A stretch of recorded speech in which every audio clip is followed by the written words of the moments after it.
It feels like this is only the beginning of my true resurrection. Arriving on a nightmare, praying for a dream. True resurrection. I don't think it's any secret that the majority of content one will find on Authortube is writing advice. And as exhaustive as it is to find different videos or even different advice on this platform, I find it even more curious the structure these videos seem to take. Most, if not all, are laid out as a guidebook or handbook to writing. The terms tips and advice seem to be used more loosely after a few dozen of these videos that braved the term made sure to include disclaimers at the beginning, end, or sometimes throughout the video to let the viewer know that this content is meant not to be taken at face value, but interpreted into one's own preference. And at first I thought these well-maintained, thoughtfully laid out, scripted, and pristinely edited videos were meant to be likened to anything we might find on Skillshare. Videos of experienced people sharing tips and tricks for anyone to follow in their footsteps in the writing world. Most likely to sell books, and marketing is just one of many schemes that writers, whether well-meaning or not, have not lost sight of. So let's start with what we know.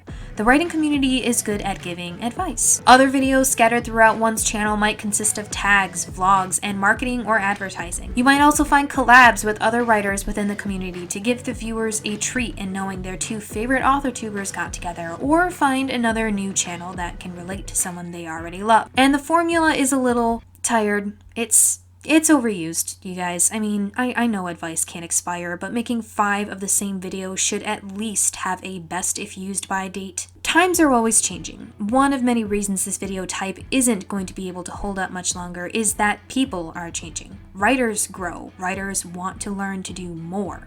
Not that I haven't spilled the tea on that one. It's not just people, but methods are also changing. And with societal differences and the constant clashing of opinions, perspectives, and backgrounds comes the tired expression, write what you know. What we know is what we've learned, and what we have personally experienced. Something that we have had to recognize to grow and adapt to form a different nature in a different world. And it's a little difficult to find somebody to tell you how to do this. Some advice might have been given to us from other more experienced writers, or passed down from the greats to be modified and presented to you, humble viewer. And for an extra subscription, you can get that added bonus of watching the same advice given the same way by similar artists struggling to get by just like everyone else. Writing advice on Authortube is a formula, and it does work. Videos are presented with an intro, writing or tips, and finale that may or may not present a sponsorship, most likely Skillshare, if not a shameless self-promo of one's personal social media, their channel, or, naturally, their book. And it's a solid recipe, even if it has been overused.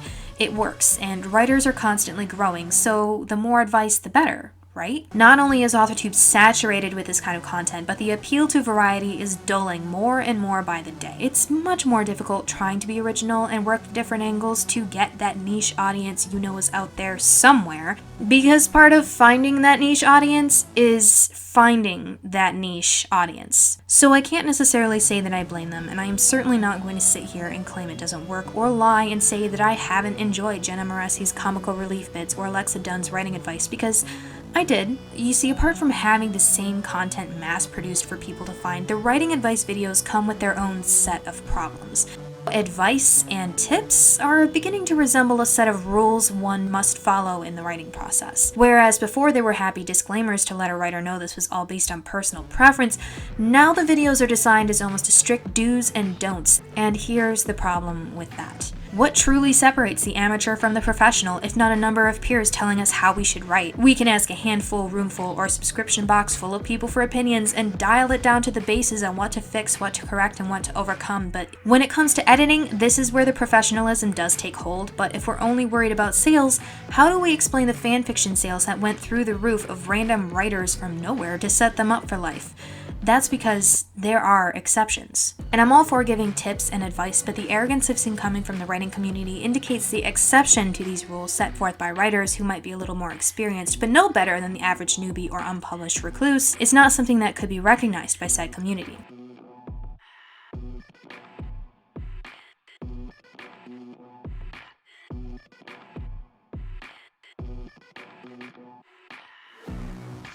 But what about those who don't write like how it's presented on Authortube? The writers that don't take their time to plot every detail, spend a month drawing world-building maps, or take an entire year off to conduct research, plan subtext, theme, character arcs, and so on. What advice do you have for the ones who go with the flow rather than ram right through with a wrecking ball? Where are the gardeners who grow with their writing instead of the engineers who find it not only works better, but that it is necessary to plan everything out beforehand? Authortube is designed for plotters, with the exception of a few plansers who will dictate to their audience the best way to prepare to write rather than getting down to just writing. And there's nothing wrong with either writing style, and prolific writers of every time come from all over, but the content for writers is so polarized the idea of coming together seems impossible. We need a good balance of everything. Writing is constantly changing, and what doesn't work now might work in the future or might have worked in the past. But we're not told to find our own writing style anymore. Instead, we're being told that our writing style is outdated or there's too much dialogue and our book has floating head syndrome. The goal in mind, expected to be that of every writer, is how do I get my books to sell? Instead, we should ask ourselves, what will make my story great? How can I make my next story greater? We should be keeping the mental focus on exercising our own muscles and pushing a little harder each time to up ourselves instead of our competitors. And I think there are some people who are starting to catch on. Even I writerly made a video about not feeling the need to listen and obey every writing advice video because we're all different, and we can only do so much planning. I know there are writers who spend months or years planning a novel they never write, either because of fear, laziness, or some form of procrastination. And the writing advice videos don't help that. We need more content that will solidify our journeys as writers. Give us advice on tough subjects we don't know how to approach, or goals to keep in mind that don't revolve around bullet journals and sales. And even by the end, there's only so much that we can learn. While we all have different writing styles, preferences, and opinions on what may or may not be deemed professional in the writing world, since writing is subjective, we kind of have to learn to be our own guides. Don't be mistaken, fellow writers. Just because there isn't necessarily a rule book for writing doesn't mean your story shouldn't have some sort of structure attached. I just think that this one-sided writing advice style is why the videos have become stifling. And the limitations only continue to mount with the more people that come on the platform, because it is the same formula being presented the same way for a specific type of writer. No one person is not an actual writer because they fit into one of these categories. We're all different. We all have different styles and tastes. We might write in different genres, and we might have different personalities. We might prefer to give our characters some of our own flaws to make it a little more personal, and some of us might choose to separate the two altogether for the sake of neutrality. Maybe it's not Authortube's fault it is the way that it is. I mean, people get used to doing something for so long, they get used to seeing things done a certain way for so long, and it's easy to get comfortable. But as I said before, times are changing. I think more people are becoming aware of what is their type of preference for writing, and with self-publishing, more people are feeling braver and bolder and more confident in coming into their own because we don't have to ask permission anymore to publish a book, which is good news. We just need to remember that this also means the worst can also be published with no pushback, and it is. Often. No matter what, we can only get so much out of the videos we watch and the advice we read online, and before we know it, we feel like other people are controlling our writing instead of letting ourselves learn through the process what works and what doesn't.